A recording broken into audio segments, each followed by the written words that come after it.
Let's continue in this Bayquni poem, Al-Bayquniyyah, in hadith terminology. And so I said, this time we're not going to start from the beginning. We're going to continue.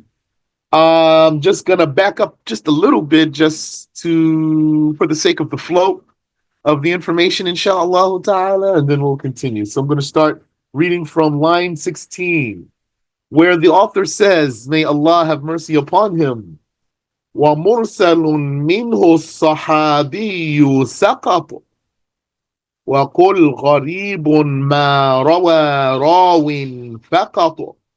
وَمُرْسَل, the mursal, the released report.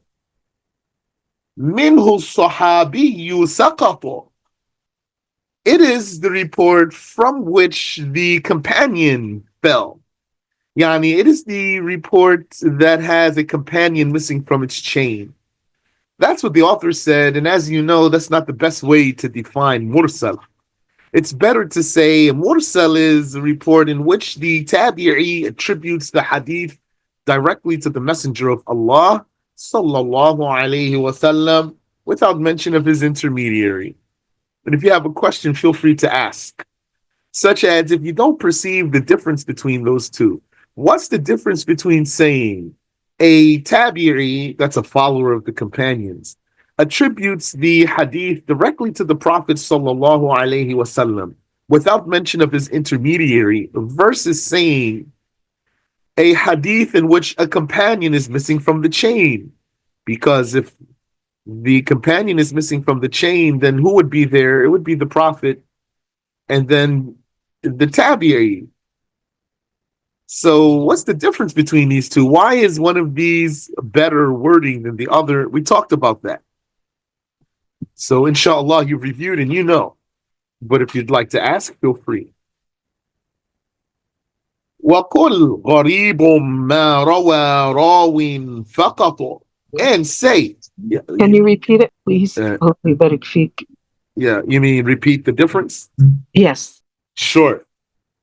So the difference is that when you say that the mursal hadith is the one in which the companion is missing from the chain, like the way the author said it, then this gives the impression that we know who's missing from the chain. This gives the impression that we know who's missing from the chain. And if we knew that the one who's missing from the chain is a companion for sure, merely, if we knew that merely who's missing from the chain is a companion, then actually it's like no one is missing from the chain, because it doesn't even matter which companion he comes from. All the companions are reliable in their hadith narration.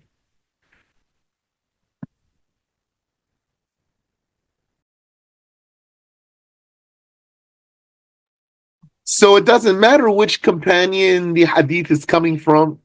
And if one were missing, it doesn't matter which one it is, if we knew for sure that that's who's missing. But when you say that a mursal hadith is a hadith in which the tabi'i attributes the hadith to the Prophet sallallahu alaihi wasallam directly, without mention of his intermediary, then this gives the impression, not this gives the impression, then this is broader. This is broader. And so this doesn't deny, when you say it this way, that the tabi'i, that someone else is missing. This doesn't deny, when you say it this way, that someone else besides a companion is missing from the chain. Because it's possible that the reporting tabi'i who is mentioned in the chain dropped out another tabi'i. Not merely that he dropped out a companion from the chain, but that he dropped out a tabi'i also. And it's even possible that he dropped out more than one tabi'i. And if we want to consider the norm of how many tabi'un would convey from each other, would report from each other, it could go up to 6 tabi'un. It's possible, for example, that the tabi'i who's in the chain dropped out 5 tabi'un.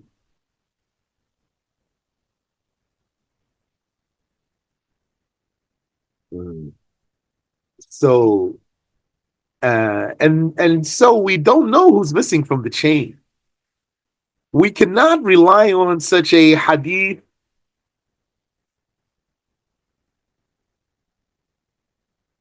because we don't know who's missing. Had we known that the only one who's missing is a companion, then we could rely on it. So that's the difference between those two statements. And the better one is not the one that's mentioned here. Inshallah, that's clear.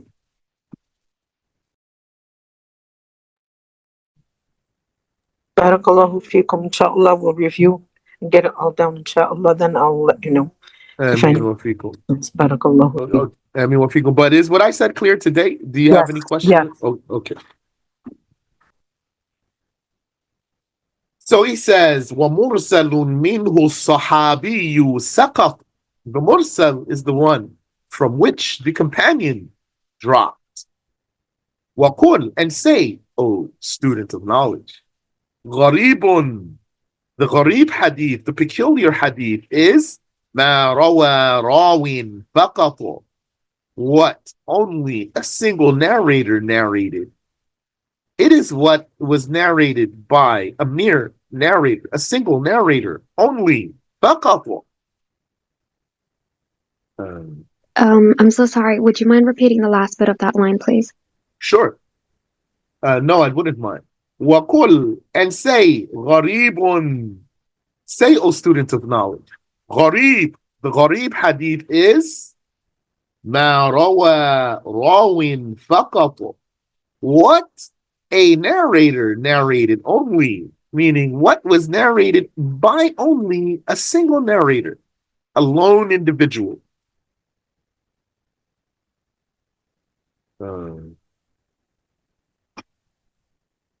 Barakallahu feekum. I mean, wafikum. And we mentioned that this doesn't mean that it's weak. Could be authentic hadith. But most of the time, such reports are weak. And that's why some of the scholars warn the students of knowledge from having ambitions, being ambitious about collecting gharib hadiths, collecting and narrating gharib hadith. While a gharib hadith can be an authentic one, most of them are not.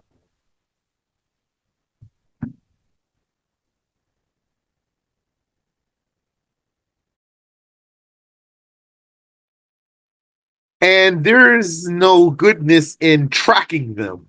What I mean by tracking them is being a collector of them. Like some student of knowledge has a bright idea, qad yuqal, to gather many peculiar reports and then to narrate them. And the scholars of hadith, the experts, they don't encourage this. But why would someone even be interested in that? Because he likes the idea of narrating what others do not narrate. Which is not necessarily a bad idea. Not necessarily. But when you narrate what others don't narrate, it is possible then that your narration is suspicious. Because sometimes some things should be known by others. There is some information that should be known by others. That some information is suspect because why are you the only one who knows it? This information no one else knows? Yani even sometimes some information is the kind that should be mutawatir. Some kind of information should spread, shouldn't be isolated. So the gharib hadith, then yani, inshallah, we'll see more information about that when we read with more details. Now we're just covering the metin, just unraveling the words of the metin. He says, وَكُلُّ مَا لَمْ يَتَّصِلْ بِحَالِ إِسْنَادُهُ مُنْقَطِعُ الْأَوْصَالِ. And anything that its chain did not connect at all is severed. Yani that's if I translate it in an easy way. So, وَكُلُّ مَا لَمْ يَتَّصِلْ بِحَالِ, and all of what did not connect at all, its chain, meaning its chain did not connect. So the meaning is all of what its chain did not connect. Because you know in Arabic, the doer of the verb always comes after the verb. In English, not necessarily. So when I translate into English, then if I follow the word order here, the result is that the doer of the verb is going to be delayed until after the verb, which is not often the way we speak. We would say the chain connected. That's regular English. The chain connected. So the verb is second.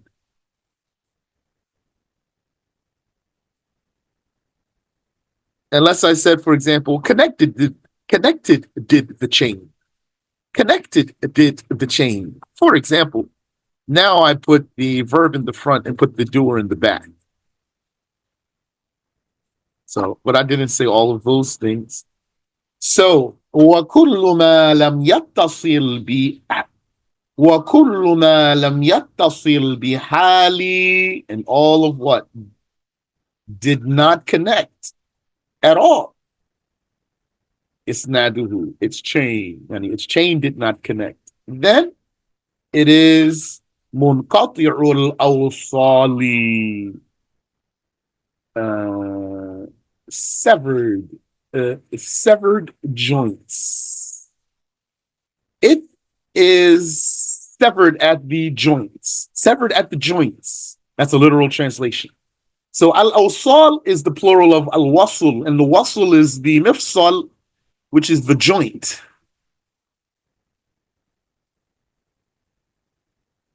Or mafsal, which is the joint. So anything that its chain did not connect, yani someone is missing from the chain somewhere, then it's called munqati', munqati', severed.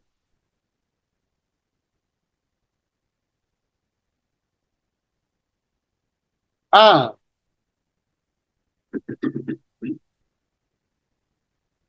however, the way the author said it still requires some exactness. Rahimahullah. Which is what? The way he said it would give you the impression that a hadith is called munqati' if there's any gap in the chain whatsoever. And that's not the case.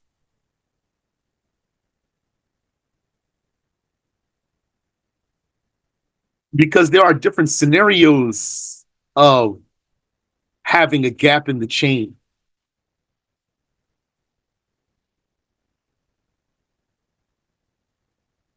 There are different scenarios of having a gap in the chain. So, for example,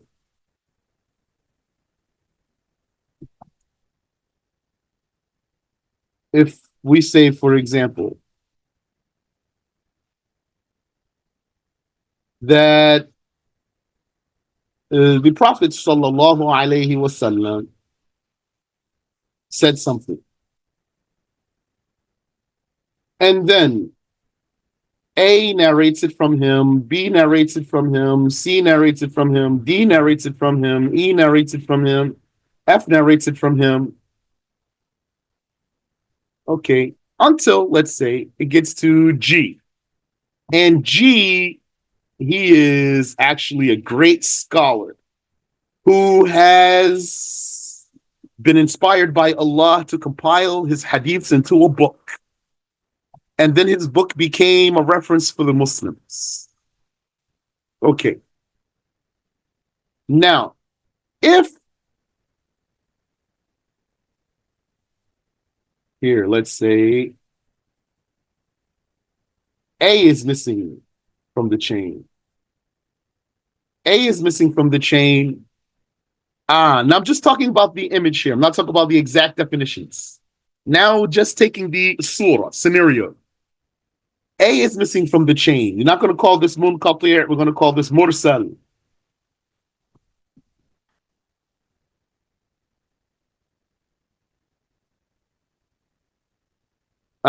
So that's a scenario. Or what if it was that, again, here,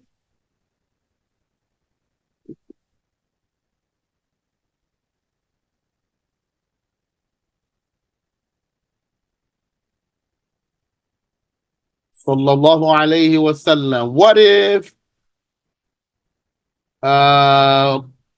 who's missing from the chain is here F? Why F is missing from this chain here? Because G on purpose dropped him out. On purpose. This scholar, he's a big scholar with a book of hadith. On purpose, he said E narrates from D from C. He skipped F altogether. Or he could even skip E too, or even more. Yani, if he wants, he might skip the whole chain. And just say the Prophet sallallahu alaihi wasallam said. So in this case, this kind of hadith is called mu'allaq. Mu'allaq. Mu'allaq is when the author of a hadith book deliberately removes some of the chain from his end, or all of the chain.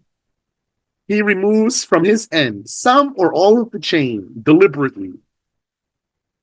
For some reason. He's doing it for a reason, not for any malicious purposes. Like, for example, in our lessons, don't we just usually hear the Messenger of Allah said such and such, and there's no chain there? Most of the time. So a scholar is going to remove the chain of narration sometimes for one reason or another reason. Al-Bukhari has some hadiths like this in his Sahih. The mu'allaq hadiths of Al-Bukhari. And some people, they don't know how to translate that. They would see, this is narrated in the ta'liq of Al-Bukhari. And then they think this means, this is narrated in the commentaries of Al-Bukhari. That's not what it means. Ta'liq of Al-Bukhari means, this is one of the hadiths that Al-Bukhari narrated, deliberately removing some of the chain from his side, or all of the chain. And then that begs a question. When Al-Bukhari did that, of all people, and he put it in his Sahih book, of all books, then is it counted as a hadith, a Sahih hadith that's mu'allaq? Are the mu'allaqs of Al-Bukhari Sahih? There's talk about that. The scholars did not readily say that the mu'allaq hadiths of Al-Bukhari are authentic, like the main body of his book. Inshallah, we come back to talk about that some more. And you still have some other scenarios. For example, the cases that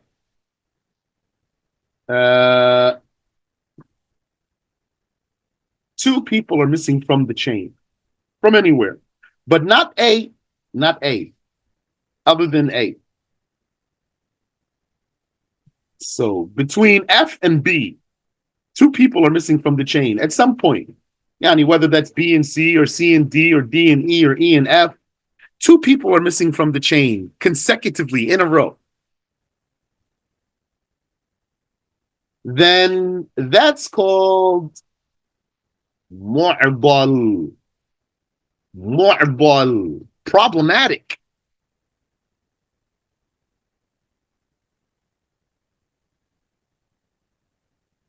Possibly even exhausting. أعضله أي أعياه.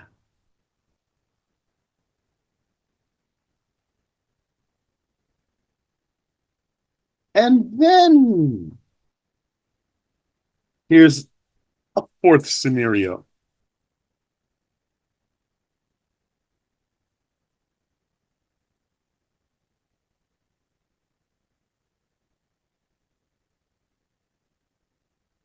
صلى الله على محمد صلى الله عليه وسلم.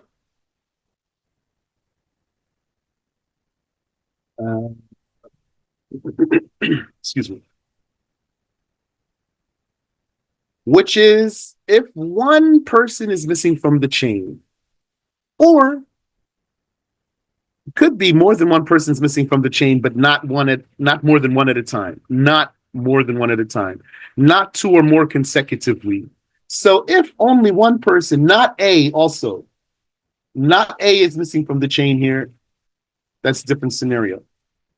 That scenario is done now. So now we're talking about just between a B and F here.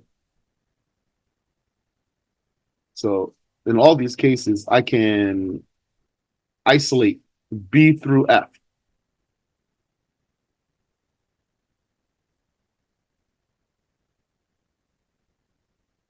If one narrator is missing from the chain, that's called munqati', and that's what we're talking about now. Munqati'. Or it could be more than one, but not in a row. Then it's still called munqati'.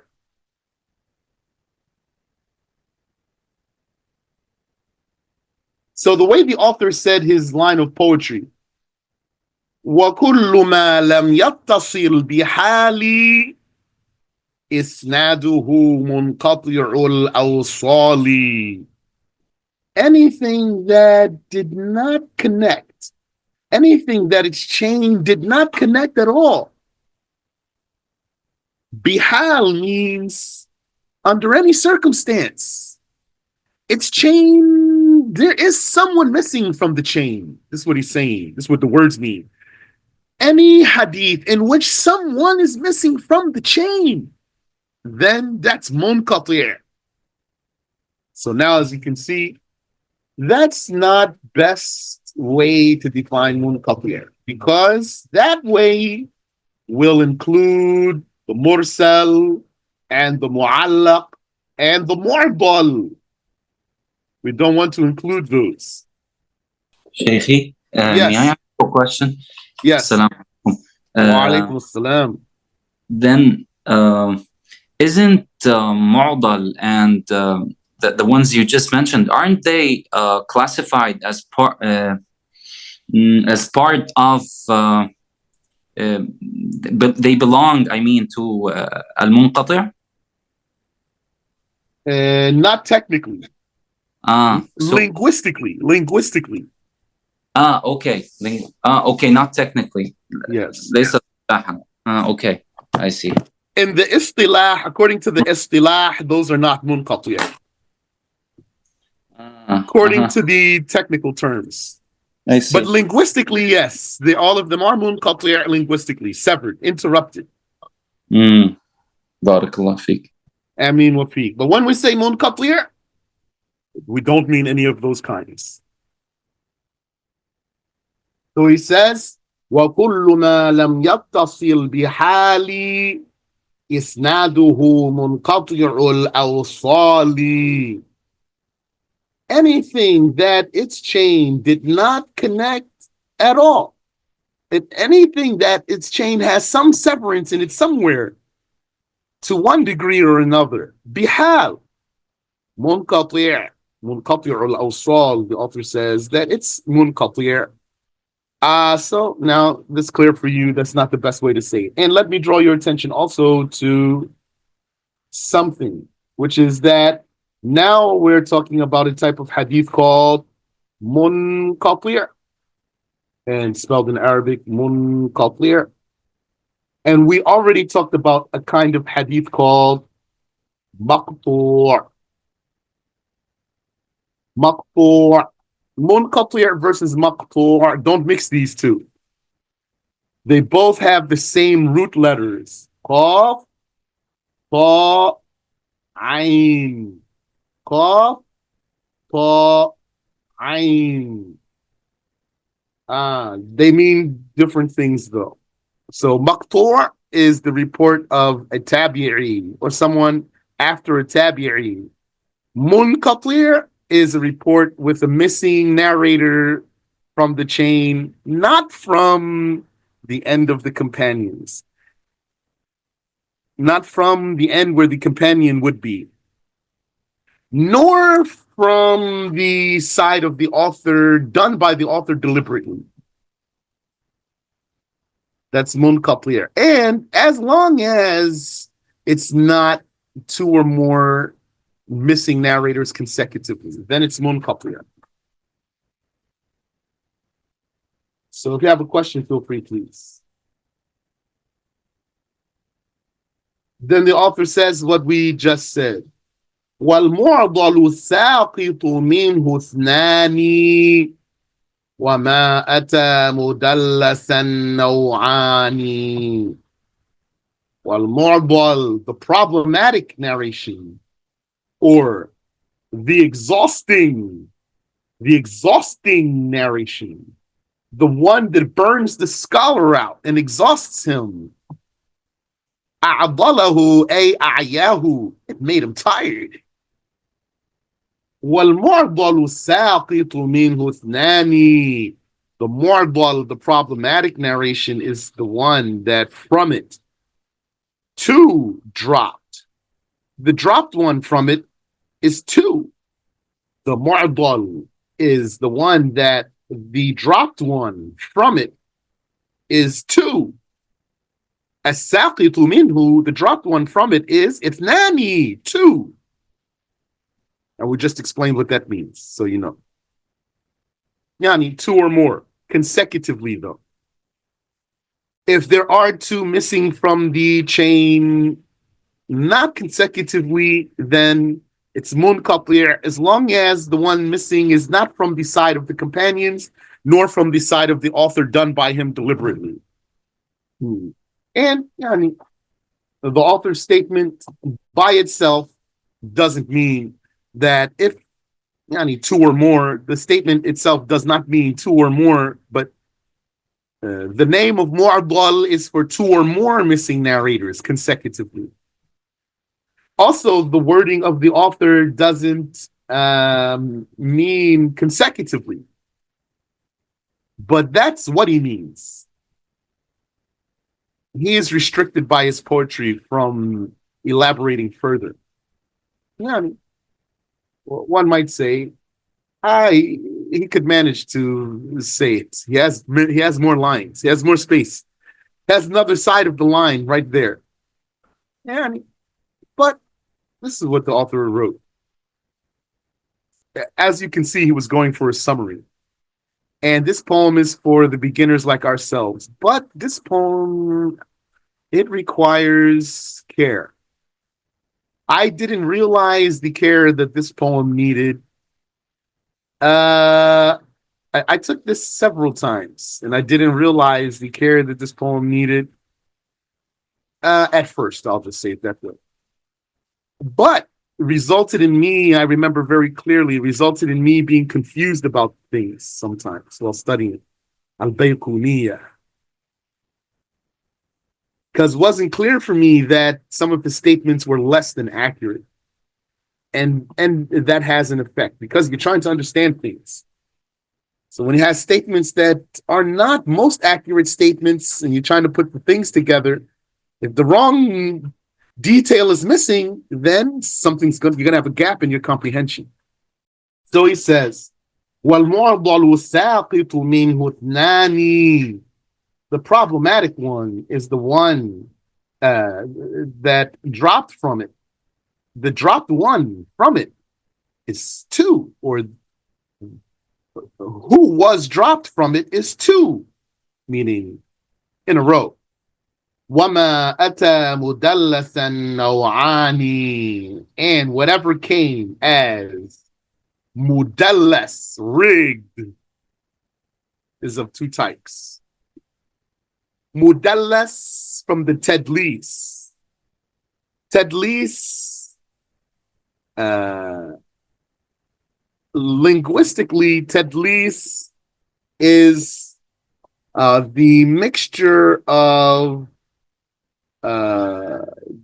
darkness and light. Darkness with light mixed in it.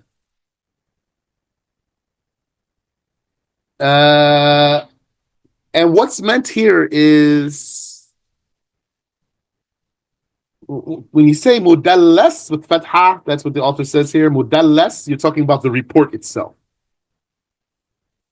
If you say though mudallis with the kasra, that's the one who does it. This mudallis, that's the one we're going to call a trickster. Because he's giving you a false impression, but without lying. He's not a liar. We talked about that before. Very important not to designate someone as a liar when he did not tell a lie. Before I go further there, let me continue reading. وَمَا أَتَى مُدَلَّسًا نَوْعَانِ. And whatever came, mudallas with the fatha on the lam, that's the report itself, is of two types. Al-awwal al-isqatu li-shaykhi wa-an yankul amman fawqahu bi'an wa-an. The first is dropping the sheikh. This means the one he heard from. He's saying to you, from Sheikh Fulan. So then you don't have any reason to think he's not being straightforward with you. Then you'd think that he just told you who you heard the hadith from. But he didn't say, I heard it from him. He just said from him only. Or he might not even say from. Possibly. He might just say a name. And in his heart, he does not mean, I heard from him. He's just saying a name only. And then you get the impression that he's telling you who he heard from. So learning about this case is important. Very beneficial for you without you having the qualifications of a hadith master. Still going to be beneficial for you because you're going to pay attention to what someone's saying to you. You're going to investigate all the possible ways to interpret a person's statement. You're going to recognize when a person said something to you explicit or not explicit. Or else, if you don't, then somebody's going to fool you or give you a false impression. So الأول الإسقاط للشيخ وأن, the first kind of rigged report is dropping the sheikh, meaning the one that the omitter heard directly from. He did hear from someone, but he's not telling you who. He's dropping him out of the chain on purpose, but in a way that if you are unsuspecting, you wouldn't realize that that's what he did. وَأَنْ يَنْقُلَ عَمَّنْ فَوْقَهُ, and what he does is he narrates from the one above him. Above him means before him.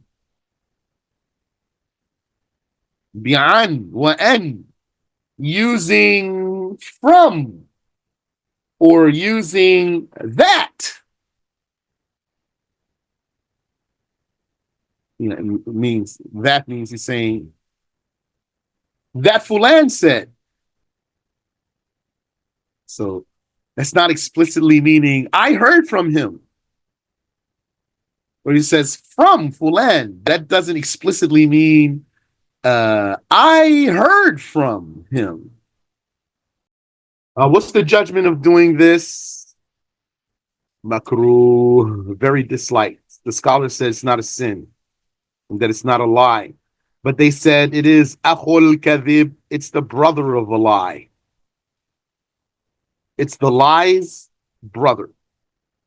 Yeah, I mean, this undermines the Muslims. When you do that, this is undermining the Muslims. So don't do it. Yeah. usury بالمسلم undermines. Yeah. Usury.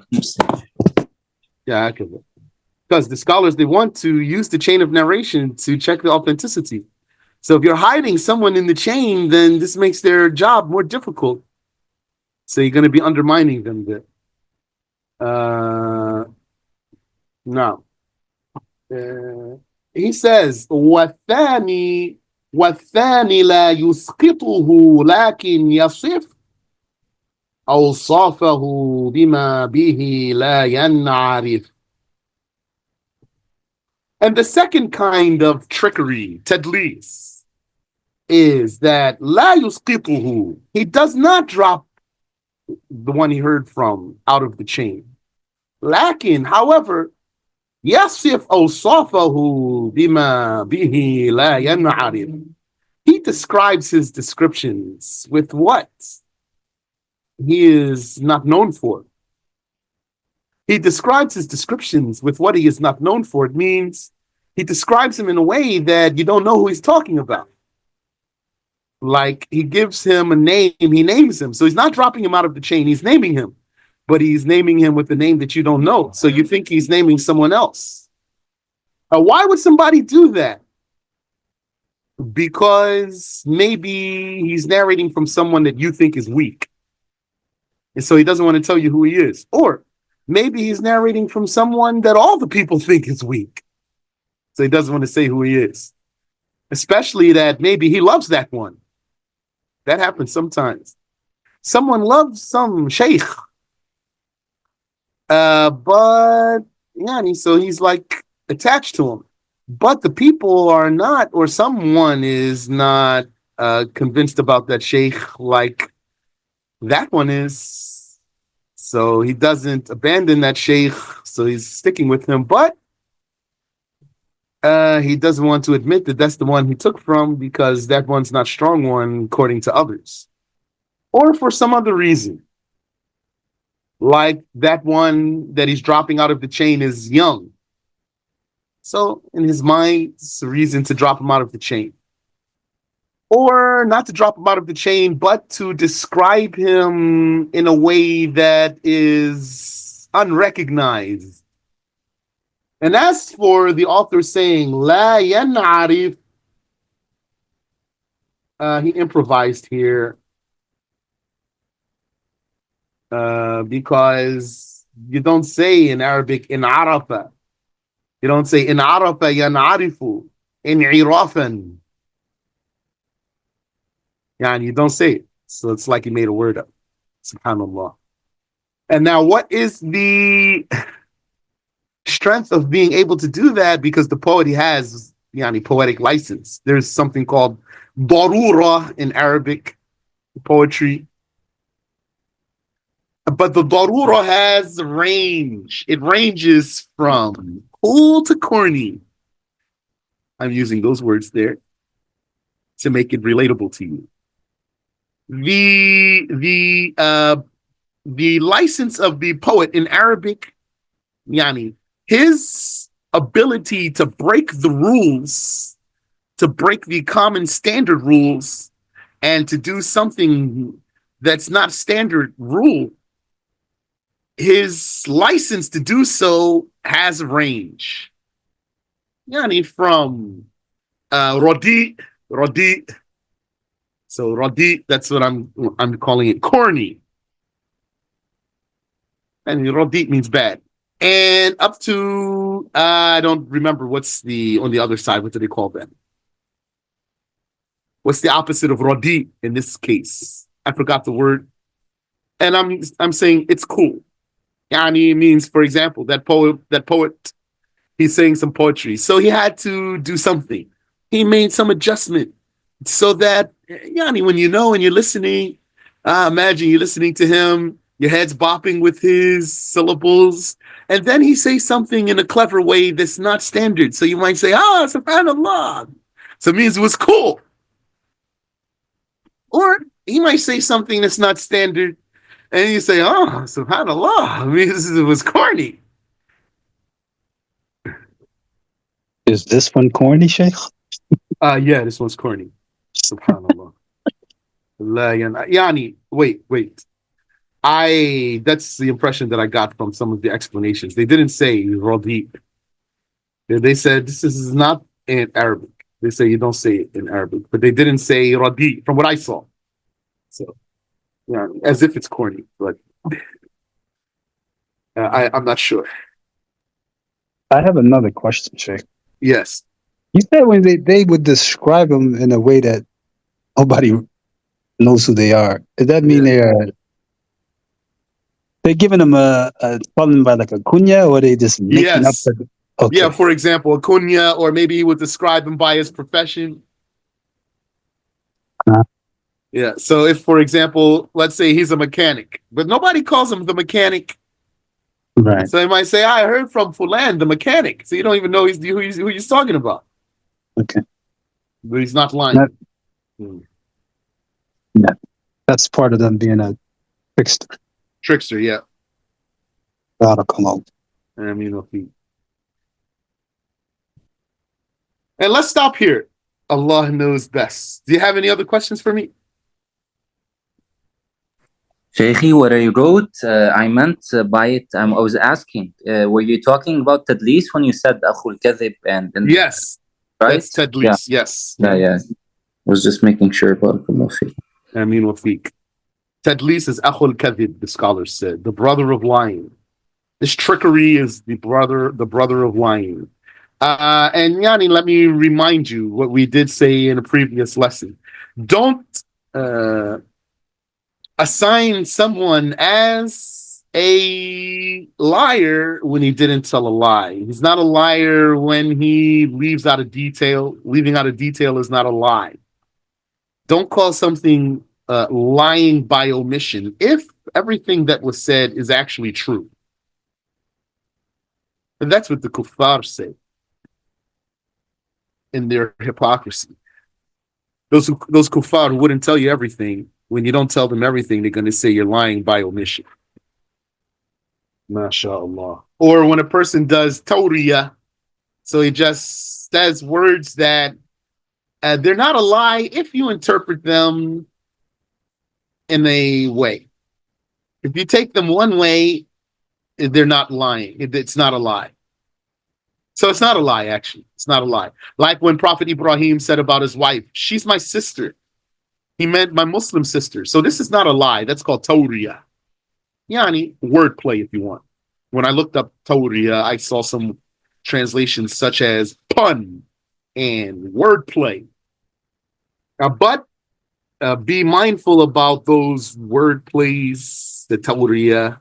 Even if you're not lying, when you are deliberately giving people a false impression for some reason, they're going to regard you as deceptive. And then they're not going to trust you. And then what you're going to say? Well, I wasn't lying. And I'm going to say to you, but you're not straightforward, though. You're a tricky one. I'm so sorry, I cut out. Would you mind repeating that one last time, please? Yeah. From where? You said What did you get?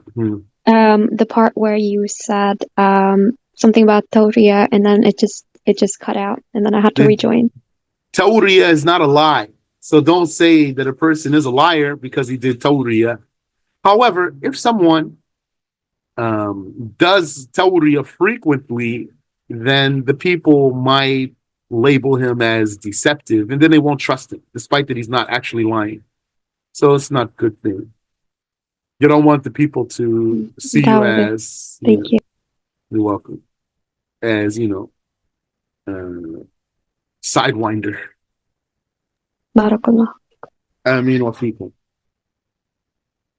سبحانك اللهم وبحمدك أشهد أن لا إله إلا أنت أستغفرك وأتوب إليك.